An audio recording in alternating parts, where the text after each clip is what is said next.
Good morning, everybody. Good day. We are so delighted you've joined us for another episode of the Nonprofit Show. Today, we have one of our superstars joining us again, Dana Scurlock. And Dana normally comes to us from New York, but today we're super excited because she's coming to us from Denver.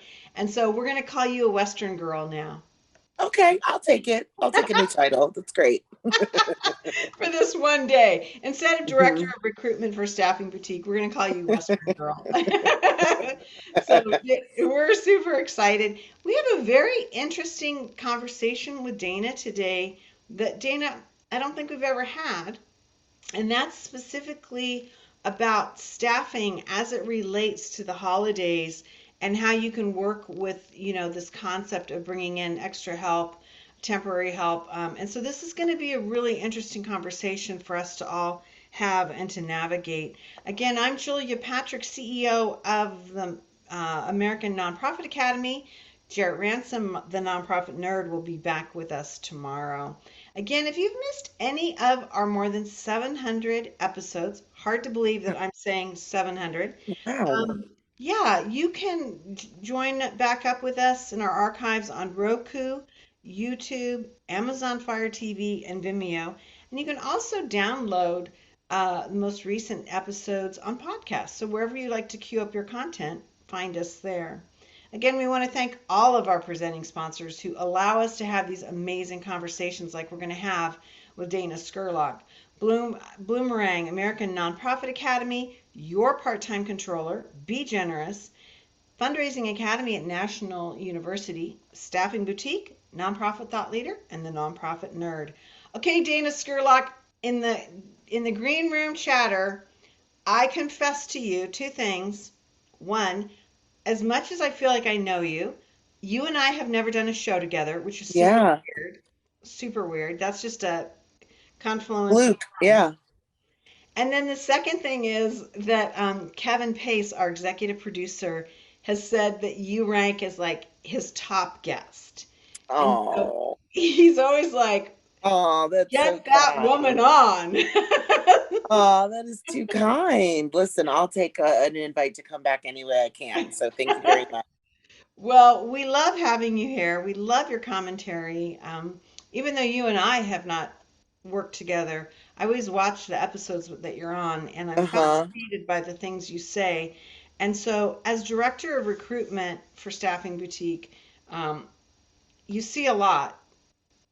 And Yeah. Yeah. Sort of industry wide, I think, is the difference, that people are working at individual organizations, but we get a sort of a window view into a lot of different organizations of different budget sizes, of different missions. And so you get like a varied slice of kind of what's going on industry wide. So that I think is the value of speaking with recruiters and just kind of learning about what they're seeing. it's remarkable. I also feel like you're on the edge of things coming forward. You kind of start to see things sooner rather than the rest of the population or the market. And so Mm-hmm. it's always fascinating to me. And today we really want to talk about labor being temp labor during the holidays in the nonprofit sector. I mean, I think of this as like a retail issue, but Ah, mm-hmm. you know, Well, no, I mean, you're absolutely right. But the retail industry, you could liken it to other industries as well, where they're basically bringing in, bulk staff for their busy period. So I think, it is going to be something that's going to vary organization to organization. Is the holiday season a busy time for you? If it's not, let's say if you're perhaps like a college or university, they technically fall under the nonprofit purview. They technically are nonprofit organizations, but they actually sometimes slow down around the holidays versus, are busier. So that may not be a type of organization that is looking for holiday staff. But I know many like performing arts organizations, particularly, where the holiday season, they become more busy with galas, uh, special performances, that are for the holiday season or like holiday themed. So there are a lot of organizations that actually do get busier during that time. So that's the first thing is if you're an organization, assess when your busy time is. So we're discussing holiday time on this podcast, but that could be, a different, it could be spring for some organizations or what have you. Um, so the issue is once you've identified now, we're in need of extra help, not forever, but just to get over the hump of a particularly difficult period. Um, I think then you can approach an agency and find out how they could be able to assist you with additional staff. I think as it relates to your specific question about like what type of work you can hand off to a temporary employee, ultimately the answer is any kind. You could, I Okay. mean, we've done everything from interim executives, like if you have a department that um, lacks leadership because of a departure of a staff member, what have you, emergencies happen, people aren't able to continue with their position. We've done everything from that high level interim work through like we just had a job last week helping somebody with a mailing, sending somebody to go in for a day. Um, Interesting. Definitely the lead up and the prep work to get somebody to do something lower level, like a mailing, is the turnaround is going to be quicker than doing something like at an interim executive level. Sure. But, for your listeners, yes, it is possible at all of these different levels. But as I just insinuated, the planning time is what you have to think about. Like the higher level, the temporary work you need the person to do, probably the more lead up planning and organization you'll need to add to it. Because I would say the biggest thing about hiring temporary employees is that the more you have a plan, between the agency and on site with the client, whether they're working remotely or on site, but like once the temp starts working with the organization, our clients have to manage them. We're not managing their day to day. So they have to Right. really have thought about how to ingratiate the temporary employee into what projects they need. And so the more planning they've done and the more organization they've done on their end, the more successful the temporary placement is. And probably, to me, the more bang you'll get for your buck, like Right. the more Right. work you'll get and strategic projects done that really help the overall staff get through the hump that's busy. I love what you just said because I think a lot of times, we look around at a project and we get all fritzed out and we're like, we need help, we need help, we need help. But then we're not stepping back and saying, okay, what does that help need to do? Yeah. Yeah. Because I Hmm. love how you reminded us, hey, hello, they show up, they need to be managed. So how are you going to articulate what the task management is? Yeah. It's a wise thing to start off with. It really, Because really, sometimes we talk to clients and honestly, they just are calling us in a panic because they have this extra work. They don't know how they're going to get it done. And they want us to send them a temp that will just, wave a magic wand and magically make the entire problem disappear. And that's yeah. sort of like the mythology that we have to kind of break through, is that that's not really going to be possible. Like you may be at a stage that because you're so deep into projects, what we can do is help you find a temp, but that temp's going to need to do some of the like lower level work that doesn't require a ton of training or attention and oversight, because you need them so close to the day that you're calling us with a need. So Right. basically if people call us and say, hey, I need somebody to like basically run this event and can they start on Monday, Mhm. those tend to be placements that aren't as successful, not because anybody intended for them not to be, but simply because the infrastructure was not there to set the temp up for success with doing something that large. So, but lead up time is very helpful. And by lead up time, I simply mean the organization has thought about how they're going to utilize the temp and make sure that they're trained and managed. I understand that that's not always possible. Sometimes people are just calling us in a genuine emergency, like, Yeah. and so they do need help quickly. And that's something that we also, that's part of our service, is that we're able to do things that are difficult very quickly. That as a full-time staff member elsewhere, you probably don't have time to focus on finding a temporary employee. You got your own job, you don't need to spend time on hiring. That is part of why we even exist. Mhm. um, but I do think that it's important, like on the organization's end, to think about how to add the temporary employee into the day to day, Yeah. and thinking about it in terms of like you can't kind of just give them huge projects from day one and not any provide any training or oversight, which sometimes clients are looking for us to do, is just they want somebody to come in, they don't have to bother them, and they're able to handle this entire huge project for them. I love that you brought that up because I think realistically, when I search my heart, I think I might be one of those people that, I would get like, I'd be the one that calls you in a tizzy saying, "Oh my God, we need the help, we need the help." And then when they come in, you haven't really set the expectation Mm-hmm. about what it is you can do. You can't just pawn something, a big project off on somebody and expect them to be successful without any guidance. It's just not Yeah. realistic. Yes. It's That so I couldn't say that any better. You're 100% right. Yeah. Okay, so now let's talk about the deets. And this is where we're all freaked out. We need the help. We're like, okay, yeah, get somebody in here. But then what is the reality of the costs? I mean, I would say off the top of my head, just from what you just said, one cost is internal management. And we probably aren't even thinking about that, right? Mm-hmm. I mean, there's Mm-hmm. a cost to bear for that. But what are some of these actual cost considerations? Well, I would say the costs are going to increase exponentially with how experienced the temporary employee is and how high level the project is that you're having them overtake. So, for example, if you're going to hire somebody to just work on a mailing and do more of the like just the manual actual work of it, that's obviously going to be far less of a cost than if, let's say, you want to hire somebody to plan your entire gala.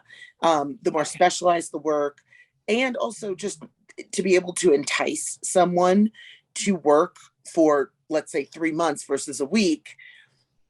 Sometimes, I'll have to kind of talk to clients about like, yes, this person wants a little bit higher hourly rate, but that's also because you want them to stay for 3 months and they're thinking about they have to make rent for the next 3 months. It's not just like a day long assignment that, yes, for extra money, I'd be willing to work for that rate and kind of come in and do something to help out.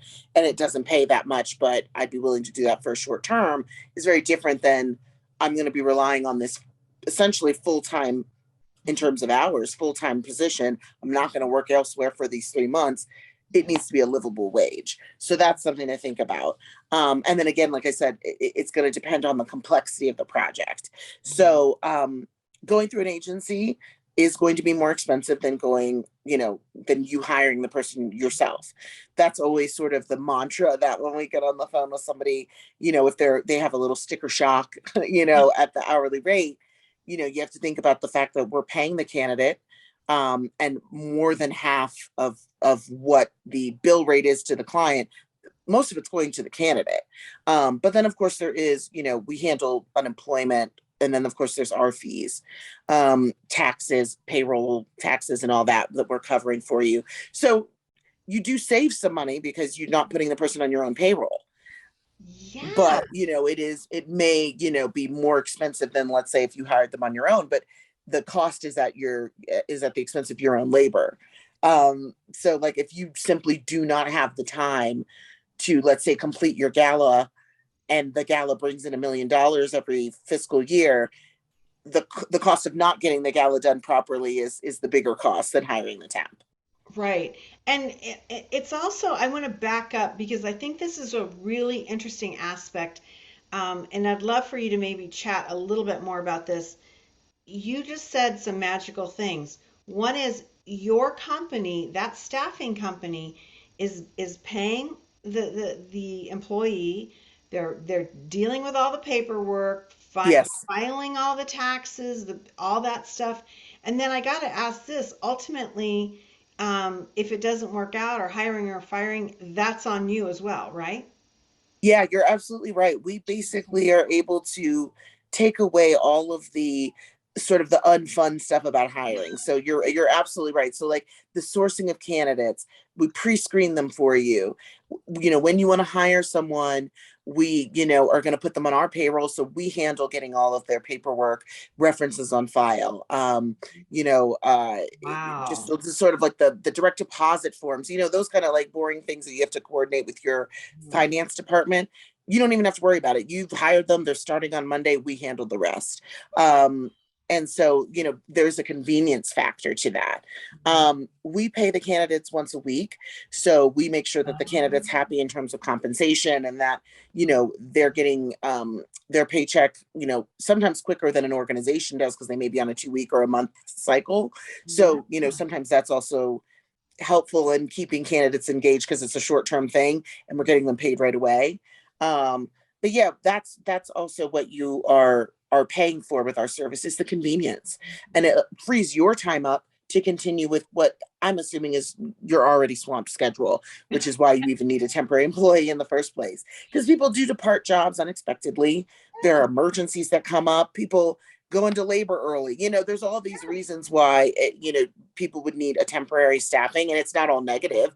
no. So it is something that is supposed to enhance Mhm. your department or your organization. It's not supposed to be a detriment or become more cumbersome. We're trying to make it convenient for you. Right. Now, in the world of the nonprofit sector, and it's just not the nonprofit sector, but we have a lot of security issues, and we have things like background checks. You touched on that briefly, fingerprinting, stuff like that. Mm-hmm. Is that something that is realistic to think that a temp agency is going to manage that on top of everything else? Depends on how complex sort of the background check Okay. process is for my like hospitals, schools, some of the bigger institutions. It is a little bit more difficult. Now that was also true pre-COVID. Now that it's post-COVID, there's even more requirements, even Oh, for organizations that are in regular offices and not attached to a hospital or something. You know, Now we're screening for things like, hey, are you vaccinated? You can't get into the office building without, because it may not even be the organization's requirements. It may be because we're working in New York. Some of these high-rise buildings have these, they're following like CDC recommendations in terms of like vaccination status, as well as like you may, have to bring in a negative test for the first time. Who knows what the requirements are of that particular building? So that's something that we're kind of rolling with the punches with as well, because it's also changing as time goes on of us dealing with COVID. So the wow. less complex the background process is, obviously, the quicker the agency is able to onboard a candidate. But I have clients that have a very difficult, background check process, or I shouldn't say difficult, but just more tedious, more Yep. involved, more More detailed. cumbersome. Hmm. Yeah. And we work with them on it. So, as much as we can, we collect, the necessary paperwork. Well, we have access to background checks. So if we have a client that says, it's okay if you do the background check, we just need it done, we can totally manage that for them. But we do have some clients that the compliance is their organization has to do these checks, period. There's no like they can't get it from a third party. And so, but I find that organizations like that, they're a well-oiled machine. They're used to that, so it's totally fine to once they've hired somebody, they're able to move that final bit of the process forward very quickly. Their compliance department is, used to it, and they can bring the person in, do the medical check, do the background check, and have them, cleared and ready to go within 24 to 48 hours. So it also is sometimes on the organization's end to be efficient with that as well, and we can move as quickly as an organization can move. So if we get an email saying, hey, we want to hire this person that you had us interview, can you do a background check and 3 references? We're on it immediately, and that takes priority, and we get the person cleared and ready to go. But thinking about how you can streamline those processes before you move forward with hiring a temp is key. Yeah. It's really an interesting thing because it goes back to the very first question and conversation we had is, meeting expectations, but, drilling down away from the drama and the fear of not having the labor, but actually figuring out what the management aspect, because I would Mm-hmm. have never thought about just the COVID aspect and the testing and where you can, I mean, that's Yeah, fascinating. That's absolutely riveting. It's a big deal. it's a new frontier, and we've got some organizations for whom there are no vaccination requirements, and nothing's changed. And then we've got so many that it's now part of the landscape um of the hiring process for them. Yeah. And so we're all on a learning curve with it. Candidates, recruiters, clients, Yeah. you know. Yeah. So we're all trying to be patient with each other on that because it is a brand new thing. And not only brand new, but it's evolving. You know, Yes, it's it's like, constantly changing. yeah, the numbers of COVID reporting, COVID's going up dramatically in the West. And I just read I think in the New York Times in the last 2 days that many places in Los Angeles even are thinking about reasserting internal mask requirements. I mean, so Mm, it is something you need to stay on top of. yeah. Before I let you go, and I got to ask this question, and I don't mean to demean your entire sector, but tell me the truth, sister. How efficient is temporary labor? I mean, do we put too much on them or do we not put enough? How does this actual ecosystem work in our field? Sure. I think that there is an ecosystem under which temp labor can be extremely efficient, effective, and make the difference between an organization meeting their goals over a certain amount of time.